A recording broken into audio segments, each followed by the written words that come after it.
Brian Hooker has denied any wrongdoing in Lynette's disappearance. Yes, Lynette Hooker's husband has walked free and says he doesn't want to go into the details. But Lynette's daughter, Carly Aylesworth, has been skeptical of her stepfather's story from the start. I just said that they have had a rocky relationship. I told the Coast Guard this when we talked, and I said the relationship has been rocky and it gets worse when they drink. So I'm just concerned that he made threats in the past, so I'm just trying to make sure that his anger didn't overtake him and he's done something that he can't undo. 4 o'clock in the morning.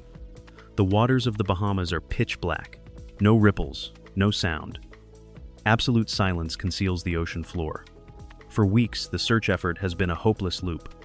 Until today, the timeline suddenly breaks. The government has just issued an emergency order. The most elite diving team is descending into the deep waters. But the most haunting thing, they're not casting nets, not groping. They're following a silent, straight line aimed directly at an extremely specific sequence of coordinates. Humans can choose to remain silent, but data never forgets. A digitized signal has just been extracted, instantly shattering all initial testimony. It reveals an undeniable physical blind spot. What forced authorities to completely reverse the course of the investigation? Why were these deadly coordinates invisible for weeks before the deep sea holds the answer? Or, an even darker truth, April 4th, a crack in the timeline. Lynette vanished. No physical trace, not a sound.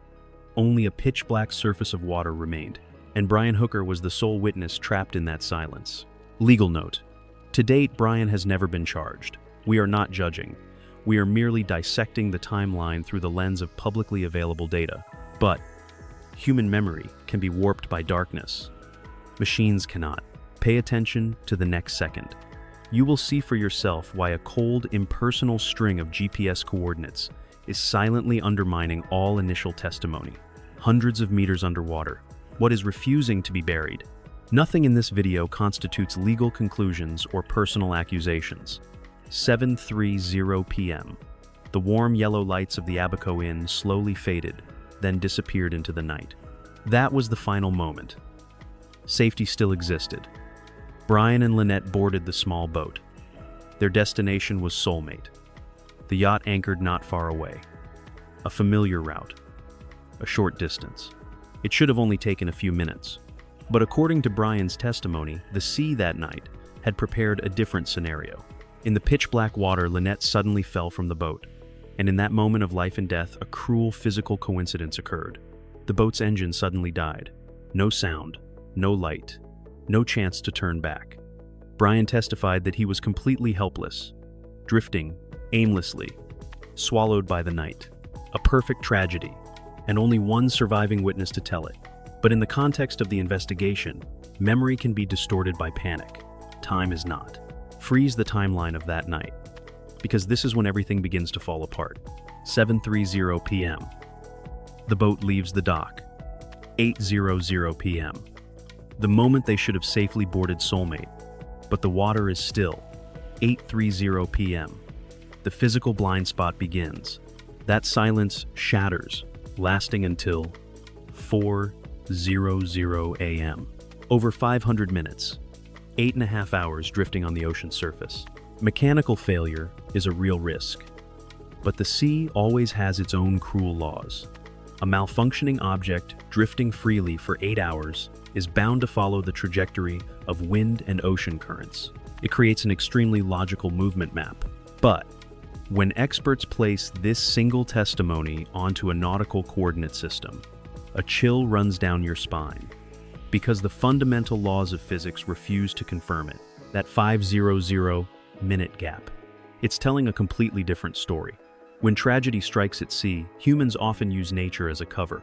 Darkness, raging waves, panic, a perfect excuse to mask fragmented memories. But what happens when the ocean refuses to play the villain? According to the testimony, the sea on the night of the 4th was extremely turbulent. The waves lashed violently, causing the boat to rock violently, creating a moment of death that engulfed Lynette. But when the investigators compared the weather satellite images, a chill ran down their spines. The water that night was as calm as a mirror. No storm, no roar. The first crack stripped away the security of the testimony, and as it spread, the timeline immediately collapsed. The direction of movement was not fixed. A drifting object always follows the physics of flow. It doesn't contradict itself, unless the actual starting point wasn't where it was headed.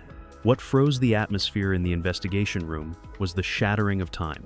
7:00 p.m., 7:30 p.m., 8:00 p.m.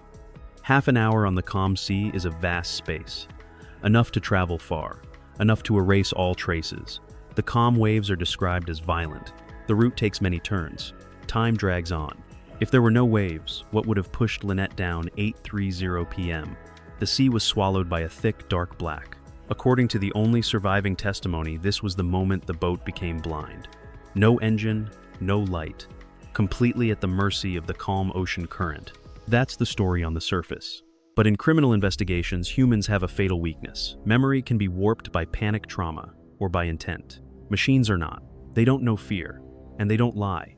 As the surface rescue efforts hit a dead end, the investigators changed their approach. They stopped looking at the wind direction. They plugged cables into electronic devices. Byte by byte of data hidden deep beneath the soaking wet hardware casing was extracted. And the moment the coordinates appeared on the screen made the initial testimony difficult to match with the physical data. This is what made the report chilling. When an engine fails, the object becomes a prisoner of nature. Oceanographers can calculate that drift trajectory using a linear path, but the GPS footprint from 8:30 p.m. to 12:00 a.m. paints a completely distorted picture. The data doesn't show aimless drift. It shows a journey. And here's the detail that tears apart all the physical limitations of the case. The satellite system recorded stopping points. Think about this. A boat with a broken engine cannot anchor itself amidst the immense force of the ocean. It cannot maintain a static coordinate for minutes on end, unless there was intervention. Immediately, cold red dots flashed on the radar map. These were deep water areas that the Coast Guard had never surveyed, because according to initial statements, the boat was never there. The most elite diving team is now rushing toward the new coordinates. But in the silent investigation room, a darker question is forming. If the boat didn't drift at all, but actually stopped intentionally at those coordinates, then in that pitch-black, uninhabited space, what was left behind beneath the water surface? The ocean is the perfect machine for erasing traces. It swallows sound, erases evidence. When adrift in the dead of night, no one sees or hears you. That's ultimate freedom or a false sense of security. But now the darkness is no longer safe. Soulmate is more than just a $1 million yacht. It's a floating data center, a sleepless surveillance machine. When faced with trauma, the brain switches off. Memories shatter, creating blind spots. That's survival instinct. But machines don't. They don't know fear, and binary code doesn't lie. Look at the ecosystem on Soulmate accurate GPS positioning. AIS maritime identification, multi-angle security cameras, FLIR thermal imaging sensors, and Starlink constantly pings. The chilling thing is how they form a cross-vehicle network of witnesses. Pulling the camera cable, Starlink reports a bandwidth drop. The boat changes course, and AIS and GPS simultaneously draw a broken line. The object fell into the water, FLIR, leaving a bright spot against a black background. All attempts at physical concealment create a digital ghost. This is the moment the timeline shatters, from 12:00 a.m. to 3:30 a.m. According to testimony, that's when panic gave way to helplessness. A broken-down boat drifted silently. But deep within the hard drive, a different rhythm was playing out. Investigators didn't need new testimony. They superimposed log files onto a real-time graph. The asymmetry appeared cold, undeniable. Network data wasn't dormant. The navigation system wasn't drifting freely. Signals were constantly being sent during hours when no one should have been operating.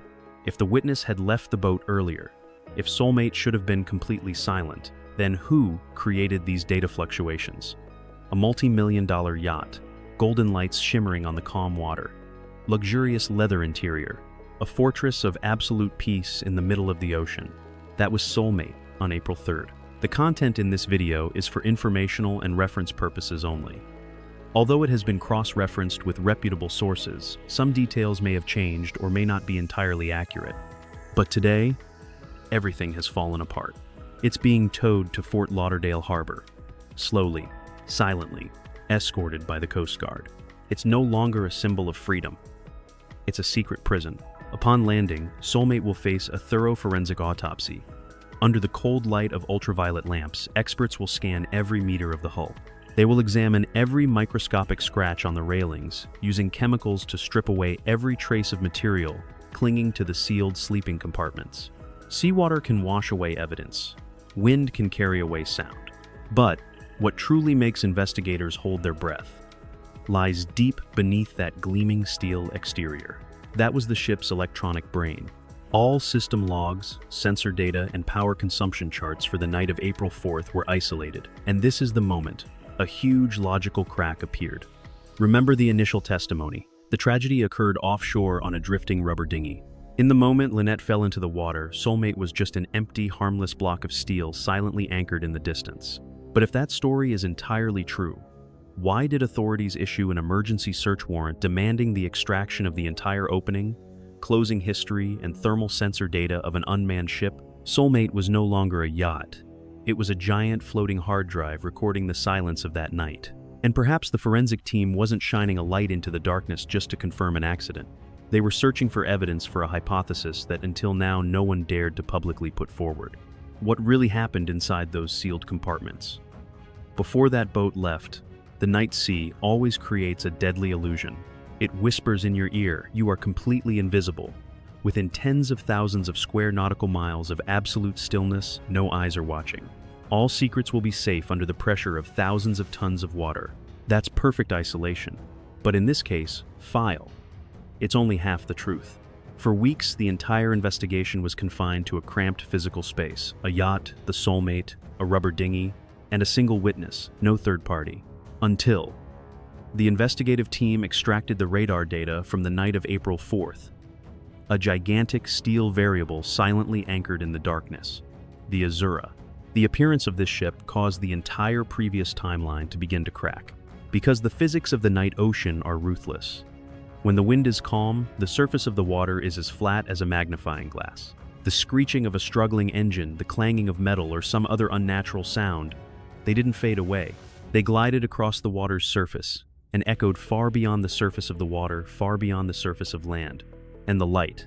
In absolute darkness, a flare tearing through the sky was an undeniable optical event. According to the only surviving testimony, there had been a desperate distress call. A blinding flare had been fired into the pitch-black air. What sent chills down the investigators' spines was the distance. That night, Azura was anchored within Soulmate's optical radius, close enough for marine radar to lock onto it, close enough that the horizon couldn't bend. If that panic scenario had actually occurred, Azura's night watch or security camera system should have recorded a physical disturbance on the water's surface. Flashlights sweeping erratically, a bright red streak from a flare, the vibration of sound. But what if the logbooks on the Azura were completely blank? Or worse, what if they saw lights and movement on the water, but at a coordinate and time frame that completely disrupted the structure of the initial testimony? A witness on a boat can control their story, but they can't blind a ship's system. Authorities boarded the Azura directly. The content of the interrogation was absolutely sealed. But notice a pivotal physical shift. The moment the authorities stepped off the Azura's deck, they instantly froze the entire old search area. Without a moment's hesitation, the operation took a 180-degree turn, plunging straight to a completely new set of coordinates. Ultimately, in the pitch black and silent expanse of that night, what did the eyes on the Azura actually see? And even more terrifying, they saw nothing. Through the lens, it was a perfect frame, a luxurious yacht, the crystal-clear Caribbean Sea, a quiet couple completely detached from the world. That was the picture presented to the light, a safe facade. But in missing person cases, tragedy rarely begins the moment the victim touches the water. It begins long before that, in closed spaces, with whispers. As the ocean closed in above, Lynette investigators knocked on the doors of those who remained, and testimony from the core circle of relationships immediately tore apart the romantic getaway narrative. From their perspective, this marriage was suffocating, deadlocked. Dark cracks were buried deep beneath the surface. But family conflict doesn't turn a person into a victim of the sea, unless a physical variable appears. March. Just weeks before the tragedy, the financial system recorded a quiet electronic transaction. Lynette had made a quiet decision. She wasn't going to stay. She bought a plane ticket. Not a return ticket for a vacation. A one-way ticket.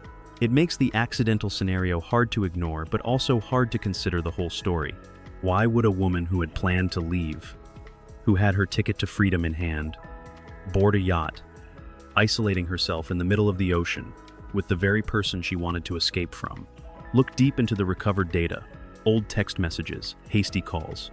Friends weren't just talking about heartbreak, they were talking about safety. Lynette wasn't just tired, she was afraid. When you place the March ticket next to the dark, murky waters of the night of April 4th, a chill runs down your spine. That ticket would never be used. The Bahamas trip was absolutely not an attempt at reconciliation. So, what was it? What really happened in those final days that forced someone standing at the door of freedom to turn their back and walk straight into a night of no return? The ocean is a perfect tracking machine. For weeks, it seemed to have won. Thousands of square nautical miles empty. Silent. Rescuers had been blindly casting their weak beams of light into the darkness. Casting nets. Groping. Betting their hopes on wind direction and current patterns. That's how one searches for a victim in a random accident. But tonight, there's no more groping. The approval from the Bahamian authorities has just been officially issued. The ban on accessing deep water has been lifted, and the attitude of the Coast Guard has completely changed. They are no longer scouring the surface. They are no longer looking at weather maps. They are locking onto a static range of numbers, just extracted from the electronic hardware. From a desperate surface rescue effort, the operation has completely reversed, becoming a deliberate approach straight to the deep bottom. There's a huge psychological difference here. You don't deploy your most elite team of divers, equipped with high-pressure gear, hundreds of meters below sea level, just to look for luck. You only send them down when the data tells you exactly where to go. The speedboats tore through the night. Engines roared.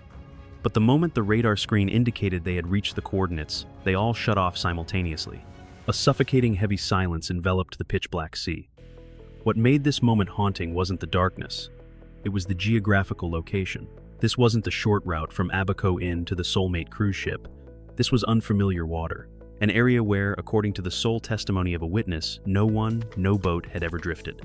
But the electronic equipment recorded a presence, a physical stop, a moment of dead time in the darkness of April 4th. High-powered lights from the divers began to pierce the icy surface of the water. Air bubbles rose and then burst. They were swimming straight down into a blind spot of human memory to unearth the memory of technology. And if the lines of code didn't lie, if the boat hadn't actually drifted but was deliberately positioned at these coordinates, then, under the immense pressure of that dark mass of water, what would be silently awaiting the diving team? Every initial search was a gamble with the ocean. Swarming, probing, waiting. But that gamble is over. Physical blind spots on the surface are being replaced by digital ghosts. GPS positioning systems are not simply providing coordinates. They are drawing a sharp line between testimony and physical reality. A deep body of water completely absent from initial reports is now the focal point of all the elite forces. Why the sudden 180-degree turn in the investigation? Because upon examining the system, logs investigators realized a classic principle of criminal psychology. What should be there is missing: the absence of ping signals. No one outside that night knows exactly what happened. People may panic, they may forget, or they may choose to turn a blind eye. The silent data is leading straight down to the darkest depths. But when the divers reach the bottom of the deep sea, what awaits them will be the answer, or the beginning of an even greater nightmare, hundreds of meters beneath the frigid surface.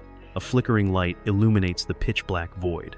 If the divers touch anything at this coordinate, it won't just be a discovery. It will be the most devastating turning point, overturning the entire narrative since the night Lynette disappeared.